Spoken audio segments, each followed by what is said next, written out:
pido perdón a la mamá, al papá y a la familia de esa niña. En todo caso, discúlpenos. Y a todo el mundo les espero que yo realmente no sé ni lo que hice.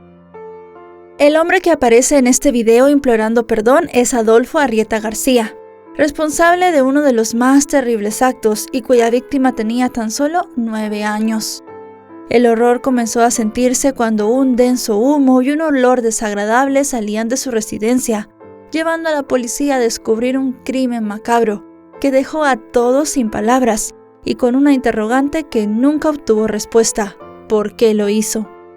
Te invito a quedarte hasta el final del video, donde revelaré todo lo que pasó en este caso que conmovió y sacudió a la sociedad colombiana.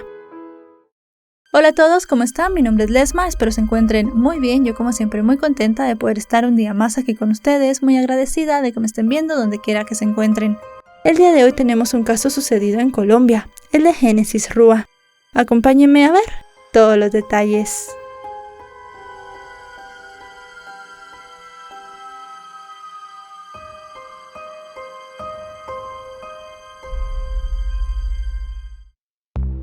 Génesis Rúa Vizcaíno nació el 9 de septiembre de 2009 en el municipio de Fundación, perteneciente al departamento de Magdalena, en el norte de Colombia. Era la menor de la familia conformada por Benjamín Rúa y Jamie Vizcaíno, y 2 chicos más, Andrés Felipe y Benjamín. La pequeña creció en el barrio El Porvenir, en sus calles jugando pelota y rodeada de familiares, vecinos y amigos que se contagiaban con su sonrisa y alegría. Le encantaba cantar, bailar, estudiar e incluso, a pesar de su corta edad, leer las novelas de Gabriel García Márquez. El rosa y el blanco eran sus colores favoritos. La niña estudiaba 3er grado de primaria cuando todos los hechos sucedieron y era la goleadora del equipo de fútbol de su colegio. Génesis prefería patear un balón antes que jugar con una muñeca. De hecho, tenía el sueño de convertirse en futbolista profesional y jugar en la posición de delantera en un equipo grande de Colombia. Según sus seres queridos, con tan solo 9 años, era una niña muy independiente, a quien le gustaba hacer sus actividades diarias y académicas sin ayuda de nadie. Además, la describen como luchadora y buena amiga. Con esa simpatía, independencia y seguridad que la caracterizaban, solía recorrer su barrio, donde todos la adoraban. Tristemente, una persona se aprovechó de su inocencia y su luz, y en un instante devastador apagó su hermosa sonrisa para siempre. Y es que con estos antecedentes llegamos al 28 de septiembre de 2018, cuando Génesis paseaba por su barrio. Primero fue a la tienda a comprar algunas cosas que su madre le había pedido. Luego, alrededor de las 2:30 de la tarde, fue hacia la casa de su tía, que vivía a tan solo unos pasos. Sin embargo, nunca llegó. En ese breve trayecto, en cuestión de minutos, Génesis desapareció. Pronto su familia la reportó como desaparecida. Junto a las autoridades del municipio iniciaron una búsqueda desesperada y angustiante, que aumentaba cada minuto que pasaba sin hallarla. A pesar de sus esfuerzos incesantes, la suerte no estuvo de su lado. Ese mismo día, alrededor de las 4 de la tarde, los vecinos comenzaron a reportar un olor extraño a carne quemada, acompañado de una fogata en el patio de un hombre de la zona llamado Adolfo Arrieta García. Entonces la inquietud se apoderó del vecindario. De Adolfo sabemos que nació y creció en el mismo barrio que Génesis, junto a sus padres y un hermano menor. Ya siendo mayor, heredó un lote de la propiedad de sus padres, y a medida que comenzó a trabajar, levantó su casa. Se casó con una mujer llamada Carmen y sacó adelante a 2 hijos. Los vecinos que lo conocieron durante años lo llamaban cariñosamente el Negro. Era un hombre trabajador e introvertido, en quien muchos depositaban su confianza. Aunque era poco conversador, nunca dejaba de saludar ni de tratar amablemente a quienes lo rodeaban. Su presencia, aunque silenciosa, era una constante en el barrio.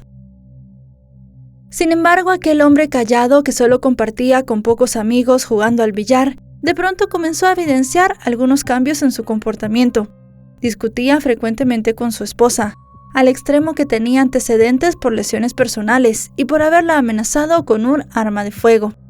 La mujer no soportó más y lo abandonó junto a la hija menor que tenían. Con 55 años, el hombre vivía en la misma residencia junto con su hijo de 19 años y trabajaba como chofer de un camión que transportaba leche. Sin embargo, con la separación se volvió menos sociable. Permanecía más tiempo encerrado escuchando música y bebiendo dentro de su casa. A su ya precaria situación emocional se le sumaron varios problemas laborales. Su camión sufrió un desperfecto mecánico, obligándolo a alejarse del trabajo y profundizando su crisis económica. Ya para septiembre de 2018 llevaba 2 meses sin empleo. Aquel viernes, cuando Génesis desapareció, todo sucedió con una velocidad abrumadora. La policía llegó a la casa de Adolfo, y él, un hombre que parecía tranquilo y apacible, les abrió la puerta con una calma inquietante. Afirmó que estaba dormido, aunque su mirada ocultaba algo más.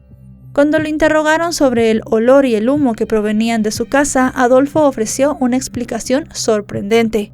Un perro lo había mordido, y en un acto desesperado le quitó la vida, y debido a esto estaba quemando al animal en su patio. Sin embargo, la incredulidad de los investigadores se intensificó. Cuando los agentes inspeccionaron el lugar y removieron la leña de la fogata, el horror se apoderó de ellos. En medio de lo que quedaba encontraron un arete y parte del vestido de Génesis. Luego detectaron un pie y un fémur. El resto del cuerpo estaba totalmente calcinado, siendo imposible de identificar. Adolfo fue rápidamente capturado, pero de pronto, como la noticia del crimen se esparció por el barrio, la indignación de los vecinos se desbordó. Enardecidos, intentaron hacer justicia por su propia mano, obligando a las autoridades a intervenir con urgencia para evitar un estallido de violencia. La turba, avivada por la indignación, arremetió contra su vivienda y le quemaron el vehículo con el que trabajaba. Posteriormente se dirigieron hasta el comando de policía armados con palos y piedras, que lanzaron en repudio al hombre.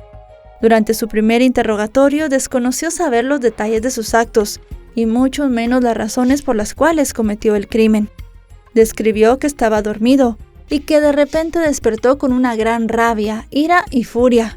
Vio que Génesis pasaba frente a su casa y la hizo ingresar, y dijo que después solo recordaba que la estaba asfixiando con sus manos. Cuando reaccionó y la soltó ya era muy tarde, porque ella había perdido la vida. Debido a la crueldad de los hechos, el crimen estremeció a los colombianos, quienes se unieron a las voces de repudio, dolor, tristeza y llanto de la familia. Jamie estaba completamente devastada por la tragedia. Entre lo poco que hablaba sobre el desenlace fatal, le reclamó a Dios una explicación por la dolorosa situación que enfrentaba, y aseguró que ni 100 años de cárcel serían una condena suficiente para que se hiciera justicia. La madre de Génesis expresó su desesperación e incredulidad por la rapidez con la que todo había sucedido. No podía concebir que alguien del barrio, a quien conocía desde su infancia, fuera capaz de cometer un acto tan atroz contra una vida inocente. No se confíen del vecino, no se confíe de nadie, cuídenlos, ámenlos, sáquenles tiempo para ellos, no solamente en trabajo, dedíquenle amor, abrácenlo, háblenle con mucho amor.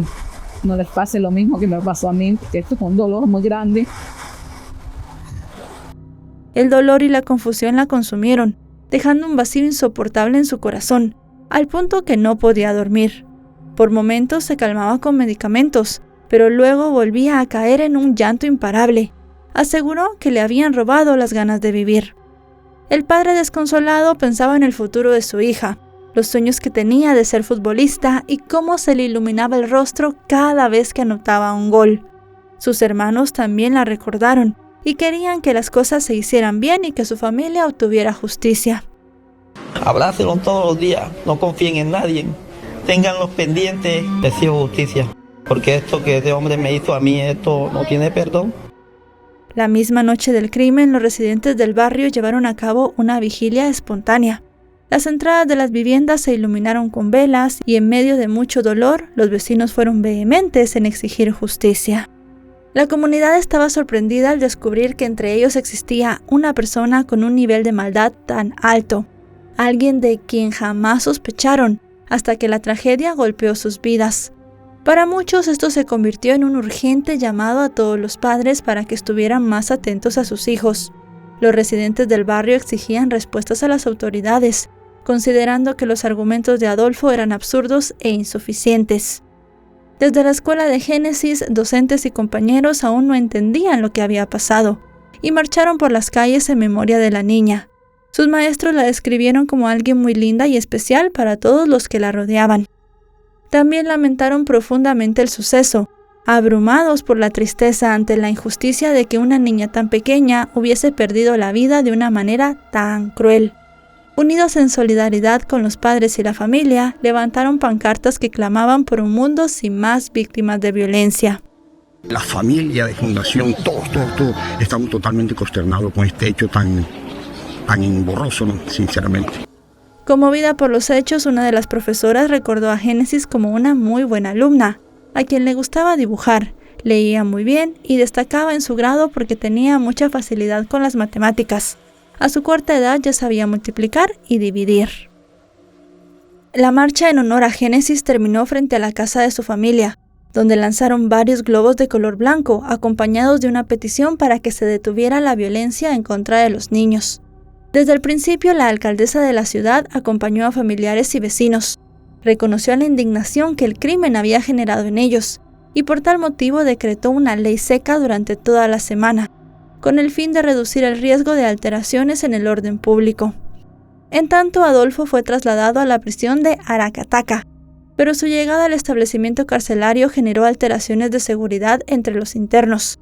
Entonces debió ser llevado a la cárcel Rodrigo de Bastidas de Santa Marta. Sin embargo, en la mayoría de cárceles en el mundo parece existir un código no escrito entre los reclusos, que dicta un trato particularmente duro contra cierto tipo de criminales, en especial aquellos relacionados con crímenes contra menores. A su ingreso al nuevo centro de reclusión, el hombre otra vez fue atacado por varios reclusos y resultó necesario su envío inmediato a otro pabellón, donde pudieran poner a salvo su integridad física. En medio de la conmoción generalizada que se vivía en Colombia, una misteriosa persona que no fue identificada contrató a un abogado privado para Adolfo, un profesional de nombre César Cadena. En su reunión con Adolfo lo encontró en un estado anímico y de salud bastante desmejorados. Informó que ya casi no hablaba, que decía muchas incoherencias y repetía que no recordaba nada. Tras 7 días de estudios de los restos de Génesis, un grupo interdisciplinario, conformado por un médico forense, un antropólogo y un genetista del Instituto Nacional de Medicina Legal y Ciencias Forenses, informaron que los resultados de los análisis eran más duros de lo que se pensaba. Comentaron que fue un proceso muy difícil debido a las condiciones del cuerpo. Los especialistas no solo lograron identificar plenamente a Génesis, sino que el resto de pruebas evidenció lo que todos sospechaban y temían. La pequeña había sido víctima de abuso, y la causa de su muerte fue asfixia mecánica. Todo esto antes de que su cuerpo fuera incinerado. El informe forense intensificó la indignación y el dolor en la familia y en la comunidad. En todos los medios de comunicación y en la opinión pública, Adolfo comenzó a ser conocido como el monstruo de Fundación. El viernes 5 de octubre, desde tempranas horas de la mañana, un amplio grupo de habitantes de Fundación acompañó a Génesis a su última morada. Sus padres, consumidos por el dolor, fueron acompañados por familiares, vecinos y compañeros de colegio, así como chicos de distintas instituciones educativas. Juntos escoltaron el ataúd desde su hogar hasta una iglesia donde se celebró su velorio. La marcha avanzó lentamente por las calles, acompañada con rosas rojas y globos blancos. A lo largo del recorrido se entrelazaron sentimientos de repudio y deseos de venganza, con el profundo dolor y la recriminación. El sonido de una banda de paz de una escuela resonó, añadiendo una nota de solemnidad al ambiente cargado de emoción. Los familiares de Génesis se colocaron unas camisetas que tenían estampado un poema, con la promesa de no olvidarla nunca, y que ella siempre estaría entre ellos. Esto conmovió a los asistentes y a los curiosos. También las palabras que susurraban los moradores del barrio al paso de la marcha. Se referían a la huella que la niña dejó en sus corazones, y a que pocas personas habían impactado varias vidas tanto como ella con una edad tan corta. En la iglesia estuvo presente la vicepresidenta de Colombia en esa época, Marta Lucía Ramírez. Ella estaba acompañada de su esposo, así como de la gobernadora, la alcaldesa de Fundación, dirigentes políticos y altos mandos de la fuerza pública. El obispo de la diócesis de Santa Marta ofició una misa y se refirió al crimen como un hecho que causaba un inmenso dolor. Finalmente exhortó a todos los ciudadanos a hacer de la sociedad un espacio donde verdaderamente se recibiera cobijo, respeto y protección de los niños. De acuerdo con sus palabras, si bien la sociedad colombiana clamaba por un castigo al hombre que había cometido un crimen tan atroz, ellos se comprometían a concentrarse en la larga lucha de prevenir que ese tipo de delitos volviera a suceder. Comentó también que Génesis sería una inspiración para que ellos lograran darles a los niños la prioridad que necesitaban. Finalmente le pidió a la justicia que se hiciera un proceso rápido y ofreció ayuda especializada a los padres y hermanos de Génesis para afrontar su duelo. Al término de la misa, el cuerpo de la niña fue acompañado por un centenar de personas hasta el cementerio, donde fue sepultado. Posteriormente, quien era en ese momento el presidente de Colombia se pronunció a través de sus redes sociales, exigiendo que se adelantaran las investigaciones y los actos que fueran necesarios para hacer justicia. Se mostró indignado y escribió que como colombiano y padre de familia condenaba el cruel crimen de la menor y enviaba toda su solidaridad a los familiares. Desde prisión, Adolfo grabó un video que fue transmitido por los medios de comunicación, en el que con lágrimas en los ojos y aparentemente afectado, pidió perdón. Pido perdón a la mamá, al papá y a la familia de esa niña. En todo caso, discúlpenos. Y a todos los niños les espero que yo realmente no sé ni lo que hice. Argumentó que de haber sido una persona malvada, jamás habría abierto voluntariamente las puertas de su casa a la policía.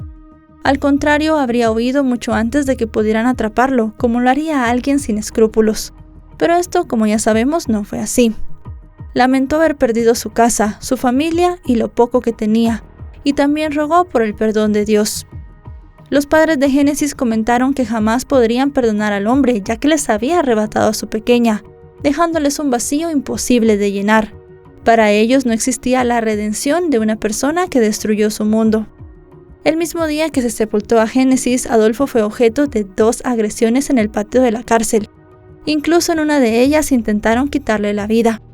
Entonces fue trasladado bajo estrictas medidas de protección hasta la prisión de máxima seguridad de Valledupar, también conocida como la Tramacua. Unos días después de esto se llevó a cabo la primera audiencia, y en esta delante del juez la persona representante de la fiscalía habló de la conducta aberrante del hombre. Adolfo fue acusado formalmente de feminicidio y acceso carnal violento, y se pidió una pena máxima de 60 años. La fiscalía presentó evidencias muy contundentes, entre ellas el informe de las partes del cuerpo y la ropa de Génesis que fueron halladas en la casa del hombre, así como el informe de medicina legal que revelaba que se había encontrado semen en los restos de la pequeña. La defensa trató de suavizar el hecho, calificándolo como un caso raro. Argumentaron que Adolfo supuestamente sufría de importantes lagunas mentales sobre sus acciones y que no comprendía las razones detrás del crimen. Incluso el abogado defensor solicitó una evaluación psicológica para respaldar su argumento, pero tanto la fiscalía como el representante de la familia de Génesis rechazaron la petición, insistiendo en la contundencia de las pruebas. De acuerdo al abogado, hubo mucha evidencia crucial que se perdió cuando los vecinos incineraron y saquearon la vivienda de Alberto. Alegó que la policía no brindó las garantías suficientes y muchas cosas no pudieron recolectarse en la investigación. Por lo tanto, la verdad absoluta no se sabía. Ante la acusación de abuso, mencionó que el hombre manifestó firmemente su inocencia e insinuó la posible participación de otras personas en los hechos. Por su parte, el abogado de la familia de Génesis rechazó que el hombre alegara locura temporal o dijera que no estaba en sus cabales al momento de cometer el crimen. La declaración final de Rodolfo fue nuevamente un laberinto de incoherencias que dejó a todos atónitos. Ante el juez confesó que estaba durmiendo cuando un ruido lo despertó. Al asomarse vio unos niños jugando y haciendo ruido cerca de su casa. Fue entonces que en un acto incomprensible, cuando salió, tomó a Génesis y la llevó dentro de la vivienda. Allí acabó con su vida. Admitió que no podía explicar lo que lo llevó a cometer semejante atrocidad. El hombre aceptó los cargos por feminicidio, pero no la acusación por acceso carnal violento. Por tal motivo, y de acuerdo con las leyes del país, ambos casos debían ser condenados por separado.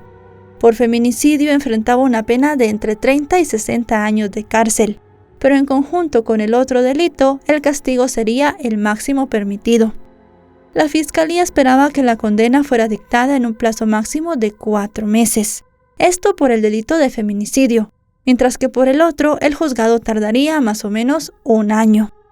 Tras revelarse los pormenores de la audiencia, las reacciones no tardaron en surgir, mientras nuevos y escalofriantes detalles salieron a la luz. Un tío de la niña, que conocía al hombre por el billar en el que muchas veces coincidieron, afirmó que Adolfo era amigo suyo y de la familia, que vivía muy cerca de ellos y que nunca había tenido comportamientos extraños, o que pudieran calificarse como de una persona con problemas mentales. Siendo vecinos del mismo barrio, Adolfo y la madre de Génesis se conocían desde niños. Aunque no había una amistad como tal, sí que existía un trato cordial y educado entre ellos. La mujer negó rotundamente que el día que ocurrieron los hechos hubiese niños jugando en la calle después del mediodía. Aseguró que a esa hora el lugar ya estaba completamente desierto. Afirmó, como ya sabemos, que Génesis iba camino a casa de una tía ubicada a 1 cuadra. Supuestamente la pequeña tocó pero no recibió respuesta, y creen que fue en ese momento cuando Adolfo de alguna manera la engañó y la llevó a su casa, que quedaba justo frente a la casa de su tía. La aparente familiaridad del hombre le facilitó acercarse a Génesis y se aprovechó de su confianza. A su juicio, este tipo solo tenía intenciones sexuales, y por alguna razón hasta entonces desconocida le quitó la vida a la pequeña. Enfatizó que la familia jamás tuvo problemas con él. De acuerdo con fuentes periodísticas, tiempo antes de los hechos se había establecido una clara distancia entre Adolfo y vecinos de la zona. Esta tensión se acentuó aún más cuando él decidió instalar un cerramiento de alambres de púa en su vivienda, buscando impedir que alguna persona se sentara en la entrada, especialmente los chicos adolescentes que muchas veces solían reunirse allí o cerca del lugar. También se comentó que luego del crimen algunos residentes del barrio lograron hablar con el hijo de Adolfo para saber si el hombre había tenido anteriormente alguna insinuación o agresión con otra persona. El asombro se tornó aún más intenso cuando el joven reveló que en ocasiones anteriores Adolfo supuestamente había intentado engañar a otros niños del barrio, llamándolos para ofrecerles dulces y dinero a cambio de favores.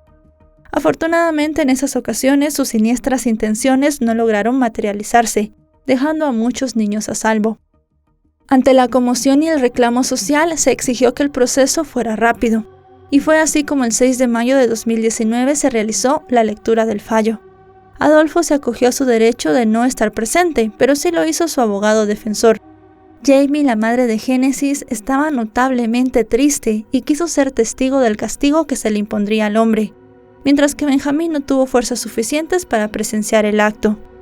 El juez determinó que Adolfo planificó y ejecutó llevarse a Génesis contra su voluntad. La ingresó de manera violenta a su casa, abusó de ella y le quitó la vida. Luego incineró el cuerpo en el patio de su casa. En tal sentido, fue sentenciado a cumplir 53 años y 8 meses de prisión, y se le negaron todos los beneficios. En el futuro, Adolfo no podrá pedir una prisión domiciliaria o estar en un hospital. Su condena la debe cumplir de manera obligatoria en la cárcel. Pese a que la familia de Génesis esperaba que Adolfo obtuviera la pena máxima, finalmente se mostraron complacidos con la determinación de las autoridades. Adolfo seguramente pase hasta el último de sus días en la cárcel, porque con la edad que tiene, sumada a los años de prisión que le dieron, es imposible que salga vivo de ese lugar. Pero como dijo una vez la madre de Génesis, ninguna condena es suficiente porque ninguna condena le devolverá a su hija, una pequeña que tenía toda una vida por delante. Y bueno, chicos y chicas, hasta aquí el video de hoy. Un caso muy triste, muy impactante, como todos los que traemos, pero siempre, como lo decimos, cuando están involucrados menores, pues las cosas son todavía más tristes de lo que ya son en todos estos casos y de los temas que tocamos aquí, de las cosas que hablamos. Este hombre recibió una condena ejemplar. Lastimosamente, como dijimos en el video, esto no le devolverá a Génesis a su familia, pero eso sí, protege a muchos niños de una persona que ya había intentado, según su hijo, hacerle daño a otros pequeños.